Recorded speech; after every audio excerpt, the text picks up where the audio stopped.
So the first board, it'll be 15-inch nozzle spacing, spraying 20 gallons to the acre, and he's just going to run through the corn with just the top nozzles.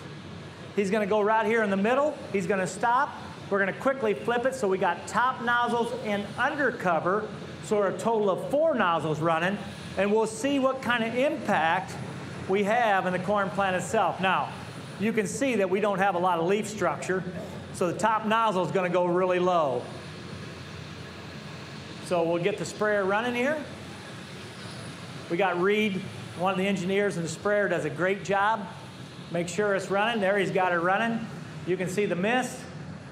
So he's going to roll through there. Looks like we're going to make it. He's spraying it. I agree we're a little slow today, but we're safe. We're going to stop. We're going to change them all so that we have both top nozzle and the 3 nozzles pointing from the bottom up. We'll get our guys out of the way. And we'll fire up again. Now you're going to see these nozzles running. You're going to see the spray coming from the bottom. So we'll let Reed get started. There we go. So now we're going to go in that crop where we're going after insects on the silk, whether we're coming over the top. So Phil's got on one hand, he's got what we sprayed over the top. So Tim, let's just take a look at this one. It's obvious that they did a pretty good job.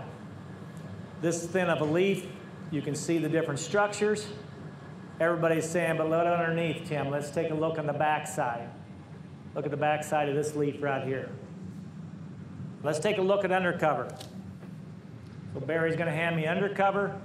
So we got the top. And then we start looking at the bottom. You can see it there. Got good coverage there. Good coverage there. We soaked him there.